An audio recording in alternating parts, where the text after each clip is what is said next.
as well as the leadership of the sports department, represented there by Amatome Chilwana, who's the MEC of sport. And then, of course, you had the city of Johannesburg as well represented there. The players, though, mostly Hugo Bruce and his technical team, and the players of Bafana that showed up for their farewell match, their goodbye. The South African fans that gathered to make sure that it was not in vain, it was not to an empty stadium at Dobsonville where they had showed up. I think for me, I see all of the dignitaries and all the happenings that happened. He got handed the last kit. Yeah, the sponsor now, Lecoq, to say thank you very much. This is your last kit, aid you and bade you well before Adidas kicks in after the tournament. I thought that was pretty nice as well. But the touch that I like the most is the captain of the team. He didn't get to play today. Ronan Williams, Amabita one by one. Amabita pass. Isaac. Yeah, no, that was such a great moment for every player in the squad. Yeah. It will be a nice send-off for them to go and make the country proud. And I'm happy that we do that in style by winning 1-0 at home. Not against the strongest Ghanaian team, but at the end of the day, a win is a win. Two nations clashed, and at the end of the day, South Africa is flying the flag high, going into AFCON. But again, that's the moment I used to enjoy as a captain of the nation. Yeah. You know, calling the players by their nicknames. Piwe Shabalala, no save, all save. I'll tell you the nickname is at the pin code. Yeah, no, Nagri. No, Nanagale youngster in a little senior saga, so I needed to draw the line and respect. But the Ronwen is playing with the young ones, and you can call by their government names anytime. Nanelema Grotman. Hey, Grotman Shaba, please come forward. Grotman Pico, please come forward. Grotman Skipper, please come forward. So, from one skipper to the other, you know, it's how they make us feel. I mean, we were just having the time, but Captain Emma 2000. Yeah. I got president to most studio. Yeah. So Captain's but it's such a great moment. Yeah. It was really. Tambo, you're a captain as well. You had to lead a team. It was.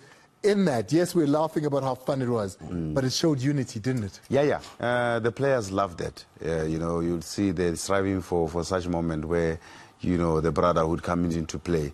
He mentioned something very important during the build-up, that every player that is in Bafana team is as good as the one who is good at that. So being part of the team is very, very special, and you know every player wants to represent Bafana. So for them to be called in front of the supporters, you know, by name, just to, you know, give them that send-off, very, very special. We were laughing about it, but it's something that these boys will never forget those moments. Thank you so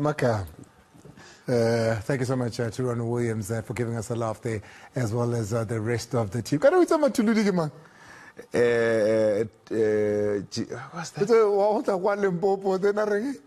Tola. We're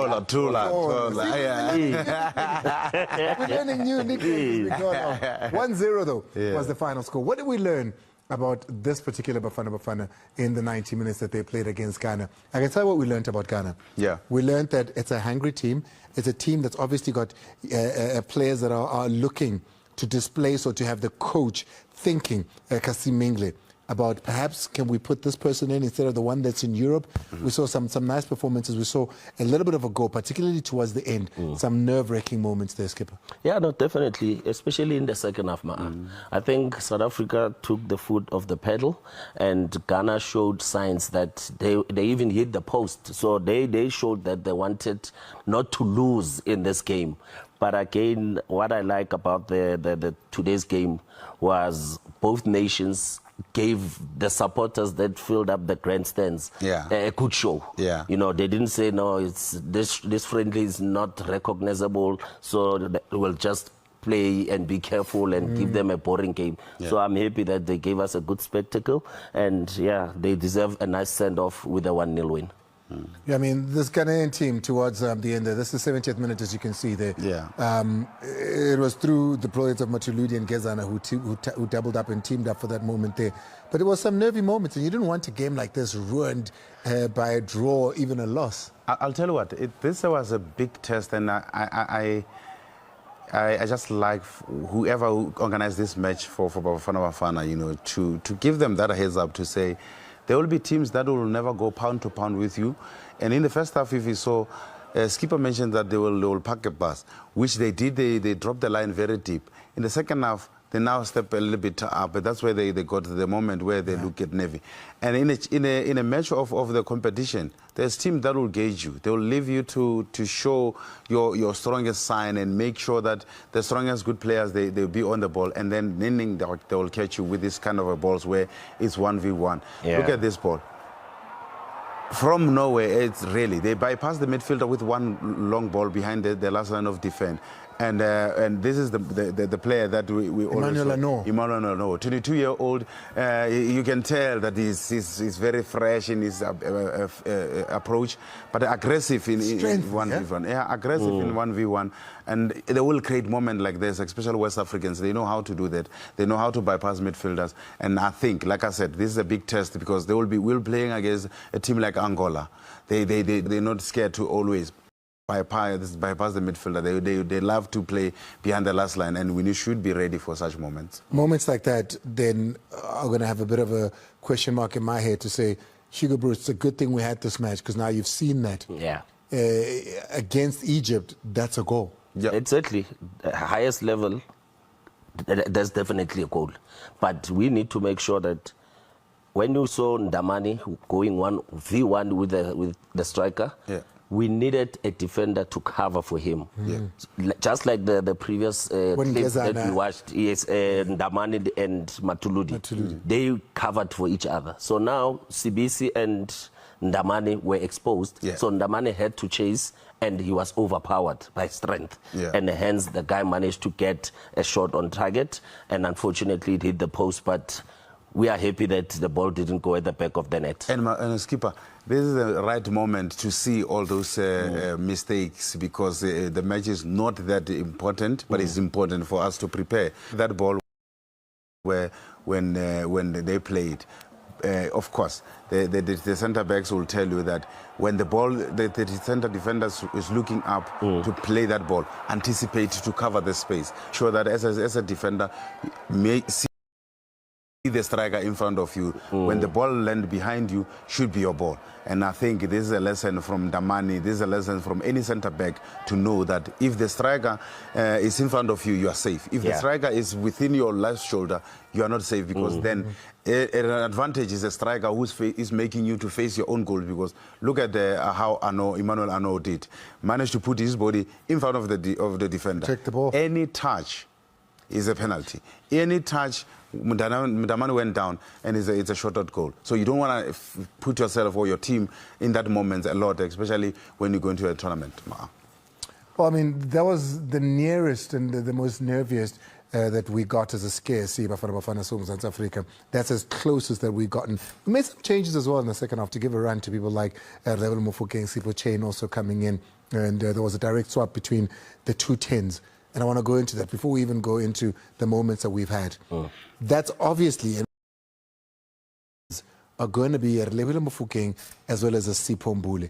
And you're starting to see it play. Like Sipho Mbule had a great time when he was playing. You know, a lot of it was on his shoulders. After that, Mofokeng came again. Talk to me about the two tens. Yeah, no, remember, not only Tambazwane is absent or is missing from the team, you also have your Maswangani from Pirates, who's also a good number 10 and who's been scoring goals for Pirates.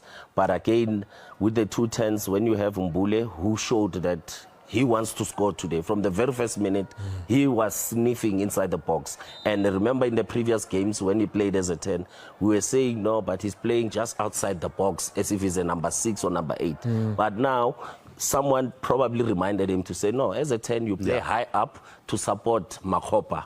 Any drop balls, because that's Makgopa's strength.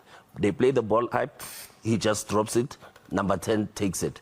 So that's the typical goal that they scored. That Mbule, we wanted him more inside the box. And here he is. I said it, that he has to create as a number 10 or even get us goals. And he got us a goal today. You know what I like about how he evolved as a player is the fact that he understood that as a number 10, that you have to be on the ball closer to the box. And he's no longer doing those dilly-dallies on the ball a lot. He's dribbling past players. And the same as Mofokeng for that matter. He has evolved to be a player that he's a business-oriented minded player who looks for opportunity to play a pass forward. And unfortunately, in a football today, the attackers, you have been judged by how many passes you playing forward as a number 10, how many contribution into the box, into your box, and how many goals do you score, and how many assists do you get. If you remember the game of Mesut Ozil, he's in number 10, and when you go to those numbers, of course you're going to set yourself above the rest. You speak about a number 10 that's in the box, and we saw that because Nangu Sipo, cross comes in, we no head time. Corner comes in, we no head time. So useboxini encane futhi yazi bese ngiyayibuza ukuthi umuthi fanele ngabe uyashintshisana noMakgopa ngimbonanga yena eseboxini kakhulu Hlompo angimbonanga ama cross ibhola kuyena umuntu ukuthi ke he's the go to guy uyena point of reference kulo mdlalo. Unfortunately, and I was telling Skipper of air that, you know, Makgopa is one of the strikers that is very raw in his approach as a game. There's a moment that, as a striker, if you studied your football, you'd say he shouldn't do those moments. But he will do that because he's got energy, he's got drive, he's got ability to turn a bad ball into a good ball because of energy. He knows when to run without even being told when to run. And of the ball work that he's doing for Mbule to get into those spaces, for Nkota to get into the final third, the ball that he played to Nkota when we thought it wasn't supposed to be offside. Because you look at a ball like this. This is when Osman had just come in, right? Yeah. There he is. There he's right up front. I would have thought that's where you want him all the time. Yeah, for me, he pins the two centers defenders a lot. If you look at how he plays the game, he likes to go and play in front of the defenders who must mark him, and he takes attention away from the players that should come into the box. If you remember the goal that Tembazani scored in AFCON, he came deeper into the ball. Temba played him and he cushioned it like this. Temba had to drive with the ball and he curled it far post, and he was supposed to be the one at the end of it. But, but as a striker, he was supposed, you would think your striker should be the one at the end finishing, of it, receiving it. But he's that kind of a player who, like Thomas Muller kind of, but he's one of the guys that you want him to score more. And I hope he can take this moment and say, I want to miss a lot. I want to be in the box, and mustn't be shy to miss football in the box. You know who he reminds me of? Kingston Nkata. Oh, yeah. Kaizer Chiefs fans used to be on his back. But they don't know how much and how important he was to us. He used to make the defenders tired, make those runs. I used to give him those balls behind the defense. Make them run, make them run. 60th minute, they substitute him. They put in Majoro. Majoro comes in.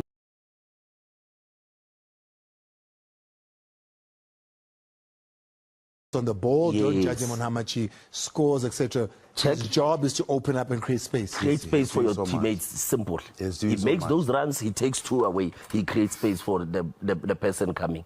So that was Kingston's role, and that's Makgopa's role as we speak. Well, Mbule played his role well because as a player who got onto the field and from the first moment wanted to score a goal, it finally came in the 56th minute. At first glance, you're like, oh, what a scotcher, an absolute hit from Mbule. And he gets the credit for it, really. You know, he's in that position, he gets himself there, he winds it up, and we've been saying in studio that in this match, the first things first, get it on target. He got it on target. You want to speak about the keeper here?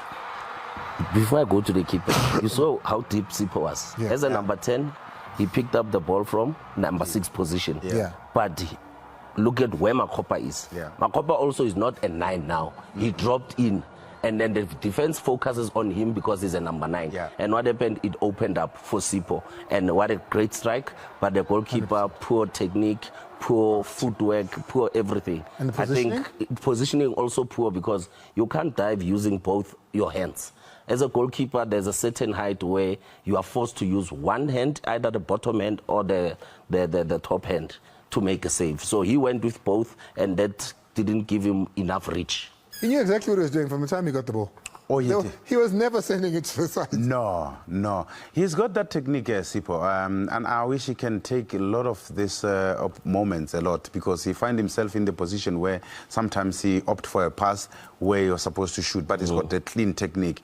I think there's a one player in the Premier League who knows how to strike it with shoelaces and the body behind the ball all the time. If you remember the goal that he scored as a youngster when he was still at SuperSport in Champions League against TP Mazembe, these are similar goals that he scored against Cape Town Spurs when he was still at Sundowns.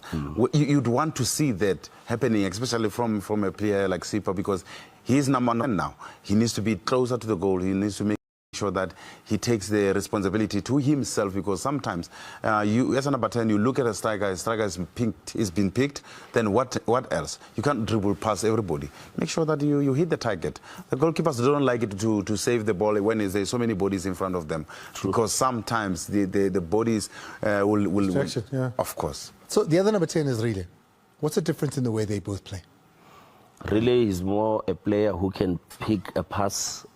Because Rile is not taking that shot from there. Yeah, there's a situation where it happened that Rile wanted to chip the ball to the far post. Yeah. And instead of him trying to take a shot, yeah. The difference is Mbule can take shots. Yeah. Rile can't. Rile wants to connect. And he wants to do the pass. Yes, the curl and pass. Yeah, coming from the outside. Yeah. But as a number 10, he always wants to combine, get a touch, and then pass the net. No, I like how he is mobile on the ball. And like I said, when we saw this kid before, he used to be that kid who likes to do dally-dally on the ball. Now he controls his body shape on half spaces. He occupy spaces that will hurt any number 6. Which is why it was so lovely seeing him at Bafana alongside a Tembazwane, who's king of those half spaces. Seeing him learn from that. I mean, you see how he's exposing those now. Jabu Mahlangu. Uthi le pass le ane o phula matlaso phula mawini